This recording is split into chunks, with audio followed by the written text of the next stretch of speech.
very good evening. Welcome to State of Business on our television. I'm Ashinsani Veerasinghe. Let's have a look at the headlines first. Sri Lanka upped in the 2020 Global Hunger Index in comparison to previous years. Central Bank approved 178 billion rupees through Saubhagya COVID-19 Renaissance Facility, going beyond the planned limit. News in detail. Sri Lanka has ranked 64th out of the 107 countries in the 2020 Global Hunger Index with a score of 16.3, which indicates a level of hunger that is termed moderate. Moreover, 2020 Global Hunger Index warns that the world is not on track to achieve the second Sustainable Development Goal known as Zero Hunger by 2030. The 2020 GHI released last week inspects levels of hunger in 107 developing countries and scores them based on 4 indicators such as the prevalence of undernourishment, child stunting, child wasting and child mortality. Sri Lanka has improved to 16.3 points from being labelled as serious in 2000 and 2012 with scores of 21.9 and 20.1 respectively. According to the 2020 GHI report, 7.6% of Sri Lanka's population is undernourished, and it showed the country recorded a 15.1% of wasting and 17.3% of stunting rate among children under 5 years. The under 5 mortality rate stood at 0.7%. Nevertheless, situation in Sri Lanka is satisfactory compared to other South Asian countries such as India, which is ranked 94th, Bangladesh 75th, Pakistan 88th and Afghanistan 99th. Moreover, 2020 Global Hunger Index states that nearly 690 million people are undernourished, while Africa and South Asia have the highest hunger and undernutrition levels among world regions. Furthermore, the index further states that these projections do not account for the impacts of the COVID-19 pandemic, which may worsen hunger and undernutrition in the near term and affect countries' trajectories into the future. The central bank announces that it has approved more than 61,000 loans amounting to 178 billion rupees through Saubhagya COVID-19 Renaissance Facility as of last Thursday. The licensed banks have released loans amounting to 133,192 billion rupees among 45,582 affected businesses island-wide as of last Thursday. The Central Bank of Sri Lanka as of last Thursday has approved 61,907 loan applications received from COVID-19 affected businesses. These applications were for a total of 177,954 million rupees and registered under the 3 phases of the Saubhagya COVID-19 Renaissance Facility. Phase 1 of the loan scheme was implemented with effect from 1st of April 2020 and both Phase 2 and Phase 3 of the loan scheme were introduced with effect from 1st of July 2020. The intention of these schemes was to provide a total of 150 billion rupees as working capital loans at interest rate of 4% per annum, and these loans enjoyed a repayment period of 24 months, including a grace period of 6 months. Central Bank announces that in view of the large number of requests received from the affected businesses, it has decided to accept applications regardless of the 150 billion rupees limit originally envisaged. According to the statement, Bank of Ceylon, Commercial Bank and Hatton National Bank have disbursed the highest number of loans in order. Sri Lanka's manufacturing activities expanded at a higher rate with an index value of 59.8 in last month with an increase of 1.9 index points from August, according to the Purchasing Managers Index compiled by the Central Bank. Manufacturing activities expanded at a higher rate in September 2020 compared to August 2020. Some respondents in the manufacturing of food and beverages and textiles and wearing apparel sectors highlighted that their factories operated at full capacity, receiving more new orders with the normalization of business activities. On the other hand, some respondents highlighted that the restrictions imposed on importation of some categories of goods continued to affect the smooth functioning of manufacturing activities. The sub-index of overall expectations for manufacturing activities for the next 3 months declined significantly due to the prevailing situation of spreading of COVID-19 virus in the country, particularly centering to some manufacturing zones. The services PMI was at 54.3, down 1.7 points from August but above 50, demonstrating improvements for the fourth month running. New businesses, particularly in financial services and insurance subsectors, improved in September 2020 with the gradual normalization in economic activities. Financial services subsector was the main contributor to this expansion with increased financial facilities provided to support the businesses which were negatively affected by the pandemic. Further, respondents in cargo handling services cited that they were able to handle more transshipments in September 2020. In the meantime, pertaining to future prospects, some respondents expressed concerns on realization of their expectations due to the re-emergence of the risk of spreading COVID-19 virus in the country.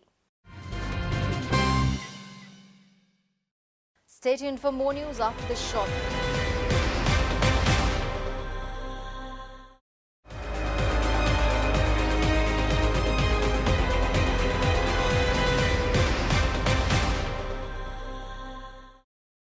Welcome back after the break.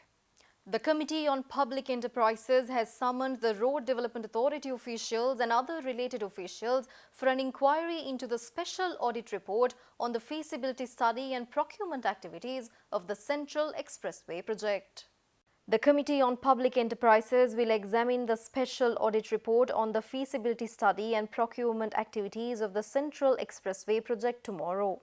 COPE Chairman MP Charita Herath said that COPE will meet for 4 days this week and examine several audit reports. The Water Board, the Board of Investment and Central Environment Authority officials have been summoned to appear on Wednesday. The report to be considered on Wednesday is the Environmental Audit Report on water pollution of the Kalani River. Moreover, the Ceylon Petroleum Corporation officials have been summoned before COPE on Thursday to discuss the special audit report on the storage and distribution of petroleum in Sri Lanka, while on Friday, the Coconut Development Authority, the Coconut Cultivation Authority, the Coconut Cultivation Board and the Coconut Research Institute are to appear before the committee. Colombo Stock Exchange's year-to-date turnover of 259 billion rupees is already higher than the annual figure CSE managed in the past 5 years, and last week it overtook the 2015 figure of 253 billion rupees. The bullish stakeholders of capital market are optimistic based on October month to date, generating 41 billion rupees turnover, of which 21.4 billion rupees came last week on the back of 50 billion rupees in September. CSE's all-time high turnover was 570.3 billion rupees achieved in 2010. The chances of 2020 overtaking those figures are removed given the fact that this year trading hours have been shortened whilst the market also lost 32 trading days due to COVID-19 pandemic. As of last week, the ASPI was negative 3% and the ASPI closed Friday at 5,945 points, and brokers hope it will surpass the physiological 6,000 points this week. Brokers last week added that strong retail-driven momentum in select mid-cap stocks subsequently pushed turnover levels to its highest on record since January, and they also said selected construction material-related stocks also contributed to the week's turnover. In the meantime, the Colombo Stock Exchange announced that it now sends a customized daily trade alert to investors at the end of each trade day, notifying them of all transactions that are carried out through their securities accounts in the central depository systems. This service is provided free of any cost to the investor and will help an investor to identify any issues or discrepancies concerning any transaction and enable investors to immediately bring it to the notice of their stockbroker firms and resolve such matters.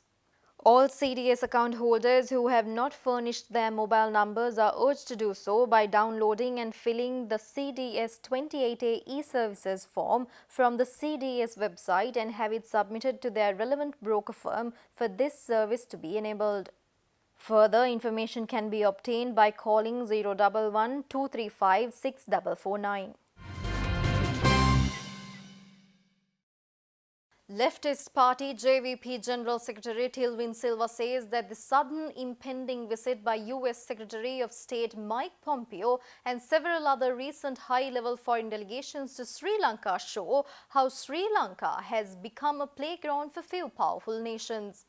Addressing a media briefing in Battaramulla yesterday, JVP General Secretary also said that the USA, India, Japan and Australia have met in Tokyo in Japan and had engaged in a 3-day lengthy discussion against the China's trade and political control in the region. මේ කලාපයේ සහ ලෝකයේ ඉන්න ආර්ථික බලවතුන් කීප දෙනෙක්ගේ ග්‍රහණයට අපේ රට නතු වෙමින් තියෙනවා කියලා. ලෝක බලවතුන්ගේ ගොදුරක් බවට කෙලිබිමක් බවට අපේ රට පත්වීමේ අනතුර ඉස්සරහා අපි ඉන්නවා. විශේෂයෙන්ම පහුගිය ආණ්ඩුව වගේ මේ ආණ්ඩුවෙත් ආර්ථික ප්‍රතිපත්තිය විදේශ ප්‍රතිපත්තිය විසින් මේ අනතුර අපේ රටට ඇති කරලා තියෙනවා කියලා අපි දකින්නේ. මත අපි කාටවත් මතකයි පහුගිය දවස්වල මේ කොරෝනා තියෙන අස්සෙම පහුගිය ඔක්තෝබර් 8 වෙනිදා චීනයේ ඉහළ පෙළේ දූත කණ්ඩායමක් හදිසියේ ලංකාවට ආවා. ඒතර මේ කොරෝනා තියෙන වෙලාවක නිරෝධායන නීති පවා සලකන්නේ නැතුව තමයි උන් ලංකාවට ආවේ. ඒ එනකොට ඒක පිළිගන්නව ඇරෙන්න ලංකාවේ ආණ්ඩුවට වෙන කිසිවක් කළ හැකියාව තිබුණේ නැහැ. අපි දැක්ක පාර්ලිමේන්තුවේදී මේ ගැන කතා වෙනකොට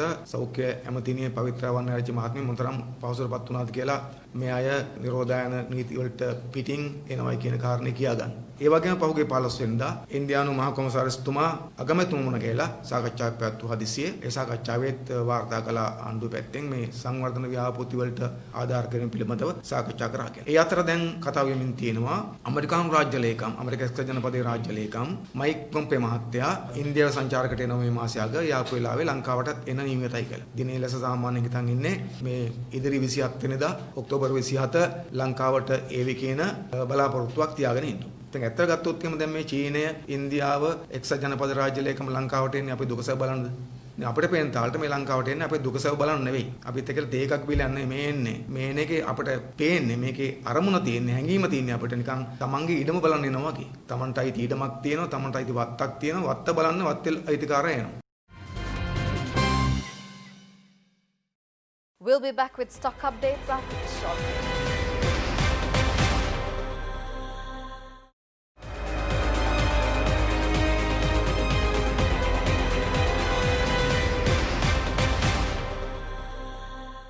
Welcome back after the break. The trading at Colombo Stock Exchange ended on a positive note today.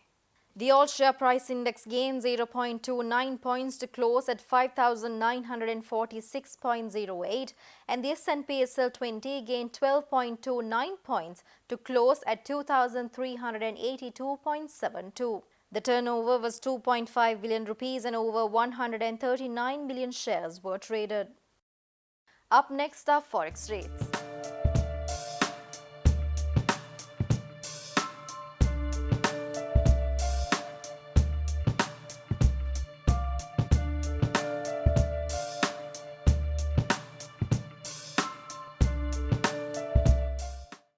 And that's all the news for today. See you tomorrow with State of Business at the usual time. Until then, take care. Good night.